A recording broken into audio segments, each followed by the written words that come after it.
مفتی طارق مسعود کے بیانات کے لیے مفتی صاحب کے آفیشیل چینل مفتی طارق مسعود سپیچز کو سبسکرائب کریں۔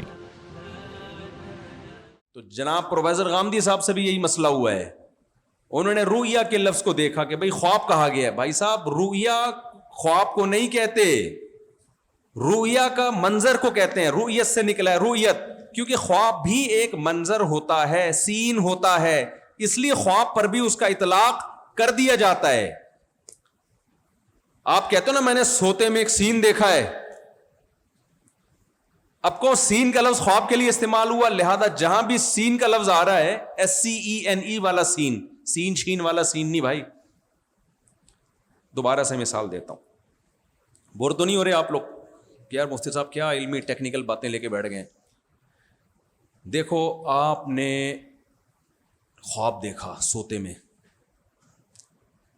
آپ کسی کو جا کے بتا رہے ہیں یار میں نے رات کو میں سویا اور میں نے ایک سین دیکھا، تو اگلا فوراً سمجھ جائے گا یہاں سین سے کیا مراد ہے، منظر سے کیا مراد ہے، خواب۔ تو یوسف علیہ السلام نے آ کے ابا کو بتایا انی ارا فی المنام، ابا ارا رؤیت سے، رؤیت ہلال ہے نا، رؤیت ہلال، وہاں سے ارا کا لفظ نکلا ہے، واحد متکلم کا صیغہ ہے۔ ابا میں نے خواب میں ارا دیکھا، تو جو چیز دیکھی اس کو عربی میں کہیں گے رؤیا، مرئیون کے معنی میں۔ تو یوسف علیہ السلام کہہ رہے ہیں ابا میں نے خواب میں ارا رؤیت کی۔ آگے ابا نے کہا کہ تمہاری جو رؤیت ہے، لا تقصص رؤیاک، جو تمہاری رؤیت ہے، جو تم نے دیکھا ہے وہ کسی سے بیان مت کرنا۔ یہاں جو چیز دیکھی گئی ہے وہ خواب میں دیکھی گئی تھی، اس لیے اس کو رؤیا سے تعبیر کیا گیا۔ دوبارہ سے میرا خیال ہے بات پیچیدہ ہو گئی ہے، بہت آسان کر کے سمجھاتا ہوں۔ یوسف علیہ السلام ابا کے پاس آئے، یہاں تک سمجھ میں آ گیا؟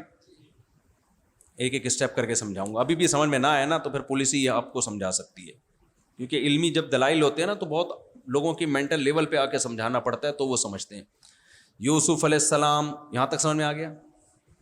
اور تھوڑ دیتے، ابا کے پاس آئے، ابا کون تھے؟ یعقوب علیہ السلام، ٹھیک ہے۔ کہنے لگے اے ابا رأیتو، میں نے دیکھا، 11 کوكبا، 11 ستارے، والشمس والقمر، اور سورج اور چاند، 11 ستارے دیکھے اور ایک سورج اور ایک چاند۔ رأیتہم، دوبارہ رؤیت کے لفظ کو دہرایا، میں نے دیکھا، لی ساجدین، کہ یہ سب مجھے سجدہ کر رہے ہیں۔ تو جو چیز انہوں نے خواب میں دیکھی، یہاں صرف اور نحو کے طالب علم بیٹھے ہوئے ہیں، جو دیکھی ہوئی چیز ہے اس کو رؤیا کہا جاتا ہے، مرئی، فعلا مفعول کے معنی میں ہے یہ، جیسے قاتل قتل کرنے والا، جس کو قتل کیا جائے مقتول، سمجھتے ہو کہ نہیں سمجھتے؟ تو رائی دیکھنے والا، رأیتو میں نے دیکھا، رؤیت ہلال کا لفظ یاد رکھیں، مرئیو یا رؤیا وہ چیز جس کو دیکھا جائے، جس چیز کو دیکھا جائے اس کو سین کہتے ہیں انگلش میں، اردو میں منظر کہتے ہیں، کہ بڑا اچھا منظر۔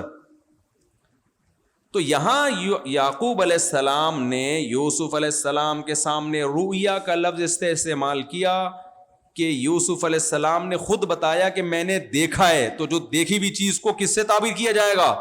رؤیا سے۔ اب چونکہ وہ خواب میں دیکھا تھا تو ہم کہیں گے یہاں رؤیا وہ منظر ہے جو خواب میں آیا ہے، جاگتی حالت میں نہیں آیا، کیونکہ پیچھے بیان خواب کا چل رہا ہے۔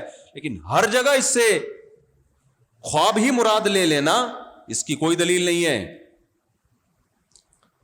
تو اب بنی اسرائیل میں آپ الفاظ دیکھیں، اللہ تعالیٰ قرآن میں فرماتے ہیں کہ ہم نے جو آپ کو رؤیا، جو آپ کا رؤیا تھا، جو منظر تھا معراج میں، جو منظر، وہ ہم نے بنایا ہے لوگوں کے لیے آزمائش۔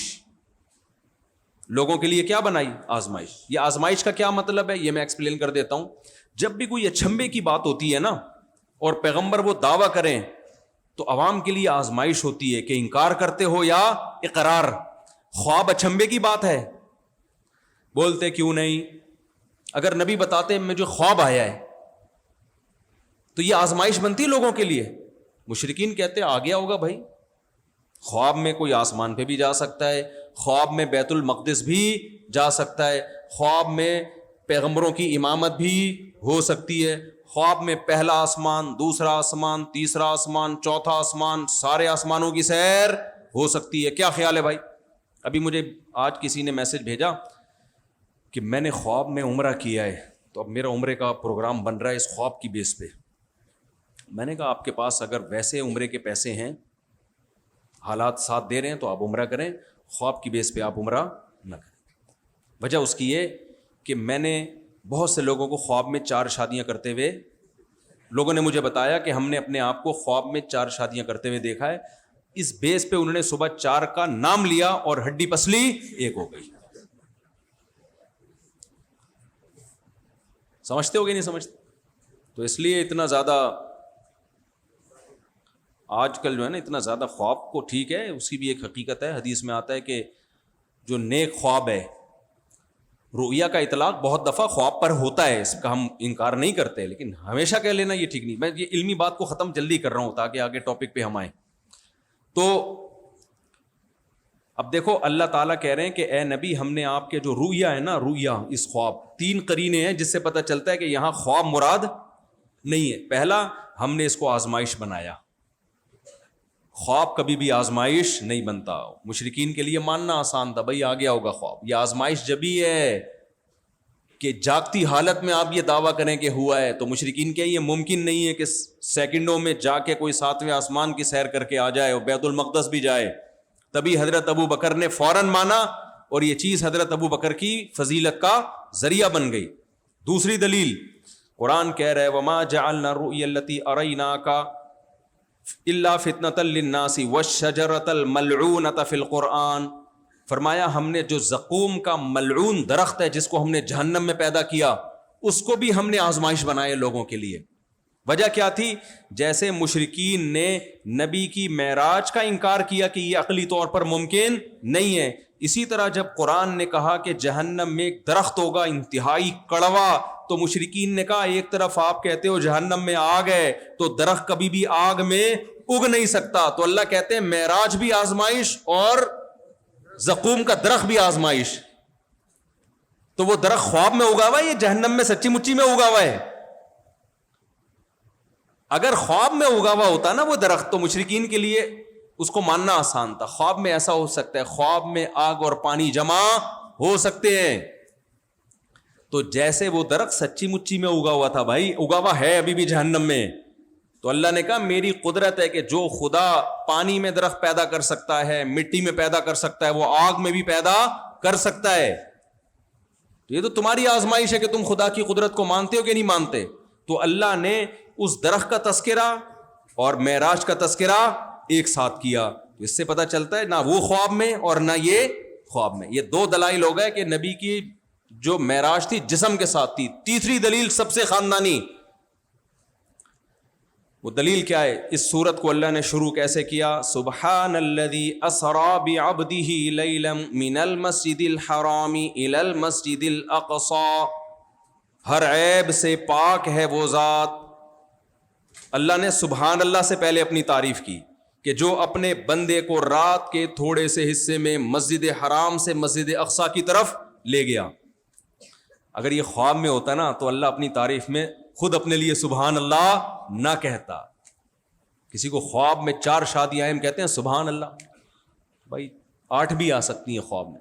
ہمارے ایک دوست تھے بیچارے، اوپر سے تھوڑے سے سیٹنگ آؤٹ ہو گئی ان کی نا، تو وہ آ کے کہنے لگے میں 11 شادیاں کروں گا. کہنے لگے نبی نے جب 11 کی ہیں تو پھر 4 کیوں 11؟ تو وہ اوپر سے کیا ہو گئی تھی سیٹنگ آؤٹ. تو جب سیٹنگ آؤٹ ہو تو 11 بھی ہوتی ہیں، جب آدمی سوتا ہے تو بھی اس کی سیٹنگ کیا ہو جاتی ہے آؤٹ، تو اس کو 18 بھی آ سکتی ہیں خواب میں. کیا خیال ہے؟ اب کوئی کہے 18 شادیاں ہو گئی، آپ کو یار سبحان اللہ کی قدرت ہے یار تیری خواب میں 18. تعجب سے سبحان اللہ کہو تو ایک الگ بات ہے، یار تجھے خواب بھی کیسے کیسے آ رہے ہیں. لیکن یہ وہ والا سبحان اللہ نہیں ہے جو معراج میں اللہ نے اپنے لیے سبحان کا لفظ استعمال کیا. آپ یوں نہیں کہو گے یار اللہ کی قدرت یہاں ایک نہیں ہو رہی اور اللہ نے تیری 18 کرا دی ایک ہی ٹائم پہ، اللہ کی واقعی بڑا عظیم ہے. تو آپ جواب میں کہو گے بھائی اتنا متاثر ہونے کی ضرورت نہیں ہے، یہ خواب میں ہوا ہے. تو آپ فوراً اپنے الفاظ واپس لو. بولو گے اللہ کی تو تعریف بنتی ہے ہر موقع پہ، لیکن اس موقع پہ یہ تو خواب ہے بھائی، حقیقت تھوڑی ہے یہ. تو قرآن کہتا ہے سبحان الذی اسری بعبدہ لیلا، ہر عیب سے پاک ہے وہ. کیونکہ فوراً اشکال ہوتا ہے بھائی ایک انسانی جسم سیکنڈوں میں اتنا سفر کیسے کر سکتا ہے؟ اللہ نے کہا واقعی نہیں کر سکتا، لیکن اللہ کرانا چاہے تو سب کچھ ہو سکتا ہے. 3 دلائل تو یہ ہو گئے. چوتھی دلیل ایک اور سن لو جو ابھی ابھی آئی ہے کھوپڑی شریف میں. اللہ کہتے ہیں سبحان الذی اسری بعبدہ لیلا، پاک ہے وہ ذات جو اپنے بندے کو لے گیا لیلن، رات کے تھوڑے سے حصے میں. تنوین تقلیل کے لیے یہاں پہ. خواب میں یہ بتانے کی کیا ضرورت ہے رات کے تھوڑے سے حصے میں خواب آیا؟ کبھی آپ صبح اٹھے آپ نے کہا کہ مجھے رات کے تھوڑے سے حصے میں خواب آیا ہے؟ کبھی کہا آپ نے؟ بولو گے بھائی رات کو خواب آیا ہے. اللہ اپنی قدرت اور لفظ سبحان جو اللہ نے استعمال کیا نا، اس پہ مہر لگانے کے لیے کہ اتنا طاقتور اور اتنا عیب سے اور عاجزی سے پاک ہے کہ پوری رات بھی نہیں لگی، بلکہ رات بھی نہیں، آدھی بھی نہیں، پونی بھی نہیں، رات کا بہت ہی معمولی سا حصہ. تو اتنی قیدیں لگانے کی جبھی ضرورت ہے کہ اپنی طاقت اور قدرت کو بیان. دیکھیں اسباب کی دنیا میں تو پوری رات میں بھی ممکن نہیں ہے، لیکن جب کام اسباب سے ہٹ کے ہو رہا ہے تو سیکنڈ میں بھی ممکن ہے. اور ایک اور سب سے واضح دلیل جو چھٹی دلیل ہے، چھٹی ہے پانچویں ہے، پانچویں دلیل ہے وہ یہ کہ قرآن جب کہہ رہا ہے سبحان الذی اسری بعبدہ لیلا، اللہ اپنے بندے کو رات کو لے گیا مسجد حرام سے مسجد اقصی، تو اللہ کہہ رہا ہے میں لے گیا، تو آپ کو خواب میں لے گیا، تو یہ اللہ سے آگے نکلنے کی کوشش ہے یا نہیں ہے؟ دوبارہ سے میں آپ سے کہہ رہا ہوں آپ کا کہیں رشتہ پھنسا ہوا ہے. اب یہ والی مثال زیادہ اچھی سمجھ میں آتی ہے نا. لڑکی کے ابا سے سفارش کروانے کے لیے آپ میرے پاس آئے، ویسے آنا نہیں کبھی اس سلسلے میں، آپ میں کبھی نہیں یہ کام کرتا. آپ نے کہا مفتی صاحب لڑکی کے ابا کے پاس آپ ایس ایچ او کو لے جائیں. ایس ایچ او صاحب جب جائیں گے ان کا روب اور دبدبا ہے تو شاید میرے ابا متاثر ہوں کہ ان کے تو تعلقات کہاں کہاں ہیں. میں کل آپ کے پاس آیا، میں نے کہا کمال ہے بھائی آپ مجھے دعا دو گے. آپ کا مفتی صاحب کیسے؟ میں رات کے تھوڑے سے حصے میں ایس ایچ او صاحب کو لے گیا تھا آپ کے سسر کے پاس، بہت جلدی گیا ہوں لے کے اور ٹھک کر کے واپس لیا، اور راتوں رات میں نے یہ کام کیا کر دیا تھا، نمٹا دیا. اور میں کہوں لاؤ مٹھائی لے کر آؤ اور ولیمے میں مجھے بھی بلانا اور دولہا کے ساتھ مجھے بھی بٹھانا، کیونکہ یہ ساری کارروائی کس کی ہے؟ میری. آپ دوستوں کو بتا رہے مفتی صاحب خواب میں نے ایس ایچ او صاحب کو میرے سسر کے پاس لے گئے تھے، مجھے غصہ آئے گا کہ نہیں آئے گا؟ میں بولوں گا یار میں مٹھائیوں کی بات کر رہا ہوں، میں اپنے کہہ رہا ہوں میرا کمال ہے یہ، آپ نے کل کہا اور آج کام ہو گیا. تو میں کہوں گا میں نے کہیں خواب کا لفظ یوز کیا؟ خواب میں تو آپ خود ہی چلے جاتے، کیا خیال ہے؟ نہیں آئی سمجھ میں بات؟ خواب میں آپ خود ہی تشریف لے جاتے ہیں نا. تو کتنے واضح دلائل کے بعد بھی لوگ کہتے ہیں کہ جی وہ علم کہاں ہے بھائی؟ جناب غامدی صاحب کے پاس ہے. ایسا نہیں ہے بھائی، اخلاق یقیناً ہیں جناب غامدی صاحب کے پاس، علم علماء کے پاس ہی سے آپ کو ملے گا. تبلیغ والے بڑی پیاری بات کہتے ہیں، ہر چیز والوں کے پاس سے ملتی ہے. ٹماٹر کہاں سے ملے گا؟ میکینک کے پاس سے. ٹماٹر والوں کے پاس، ہر سبزی والے کے پاس سے بھی نہیں ملے گا. ٹماٹر کہاں سے ملے گا؟ اس سبزی والے کے پاس ہے جو ٹماٹر والا بھی ہو. خربوزہ کہاں سے ملے گا؟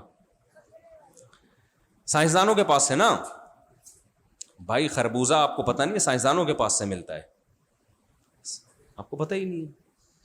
مجھے لگ رہا ہے کنفیوز ہو گئے آپ بھائی. سائنسدانوں کے پاس سے خربوزے کی رپورٹ تو مل جائے گی، خربوزہ نہیں ملے گا. سیمنٹ فیکٹری والوں کے پاس سے ملے گا. اللہ کہاں ملے گا آپ کو؟ اللہ والوں کے پاس.